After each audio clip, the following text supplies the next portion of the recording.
Are you not entertained? Well, hi there. It's the movie show.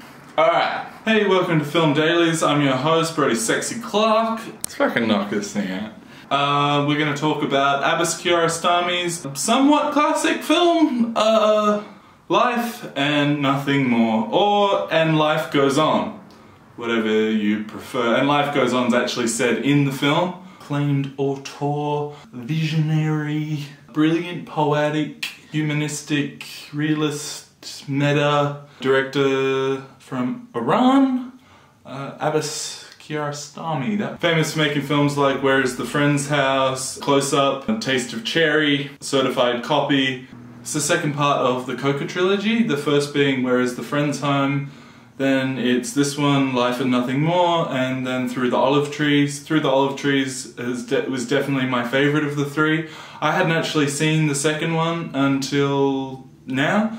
Life and Nothing More follows a father and his son after the fallout of a devastating earthquake has affected the areas around where that director directed.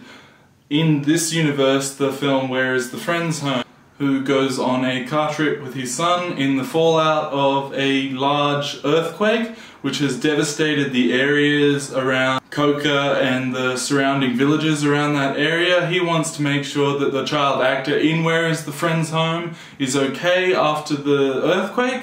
Warm style, like even though there's all this tragedy and they come across all these people along their journey that have lost their lives to the devastation of the earthquakes, from losing aunts to children, many sons and daughters, family, friends, husbands, wives, they still have a sort of perseverance and a sort of keep on with their traditions and sort of keep on with their lives and what they value. Most of the people seem more interested in talking about the soccer match that happened on the same day as the earthquake than talking about the earthquake itself. Even with all this tragedy and the director thinking that like everyone he comes across are going to be completely shattered and broken, he's quite surprised that they're just kind of getting on with it. There's some great scenes of the driving along and the director and his son talking to people along the drive. The director wants to find the little boy that was in Where is the Friend's Home. They find some other actors from Where is the Friend's Home and they drive around with them, they ask them a lot of questions.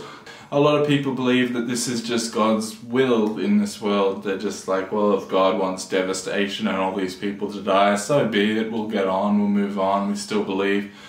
No one seems to really question or reevaluate anything after like losing their lives. Even like this director, he's quite shocked when he runs into this young couple who got married the day after the devastation and in fact spent their honeymoon in a plastic tent that he would have had to have built for himself to get through the next couple of weeks while they struggled to find food and survive. Life and Nothing More kind of built up to a cool, like, Keaton-esque, like, kind of comedic moment that really emphasizes a major theme of the film, which I believe is that it's about the journey, not the destination. So it's not about, like, figuring out why these things happened, or it's just about kind of going with it. There's some cool scenes, you know, Abbas Kiarostami is a master of mise-en-scène. He's really great at making extras feel very natural, making it feel like he just turned on a camera and these people happen to be outside of the frame. It really feels like when you go on a road trip with you and your buddies and you just happen to point a camera out the window and film the passing scenery and stuff. It all feels real, but the sound design is too immaculate for it not to be intensely staged. You can hear like everything and like very clear, and just little background noises really all chip in and stuff. You feel like you've really gone through this drive with this guy and his boy in the back over the course of the day. That's done like really well. I would say the biggest letdown in the film is that the main character comes off a little bit cold. I think if he was a little bit warmer and more receptive when he was talking to people, because he really comes off like a bit snobby or a bit like intellectual, and when he's talking to the people he really looks like he's looking down on them, like he's surprised that they're sort of the way they are, like he's like a bit superior or something. I don't know if it's just that he's introverted or whatever. It just, there's something really blocking what's meant to be coming across in his character. Yeah, it's really about people trying to live their lives and get on with things, even in the face of like severe tragedy.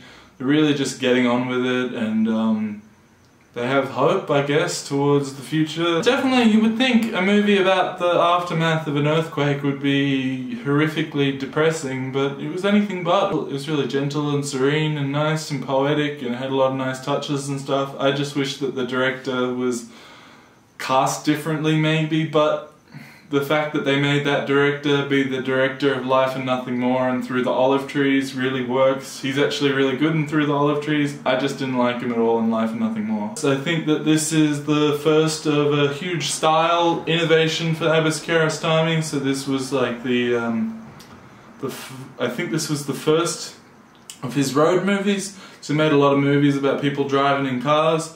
So there was this, there's Taste of Cherry, where a man is looking for someone to help in assisting with his suicide. Yeah, I like the way that Abbas Kiarostami kind of has a style which is sort of like watching a documentary, but it must be so meticulously made to give off that feeling. I believe the earthquake took the lives of 50,000 people and was a real earthquake that happened in Iran around 1990, and the director himself really went to look for some of the actors from Where Is the Friend's Home and was worried about them and sort of made a film version of that.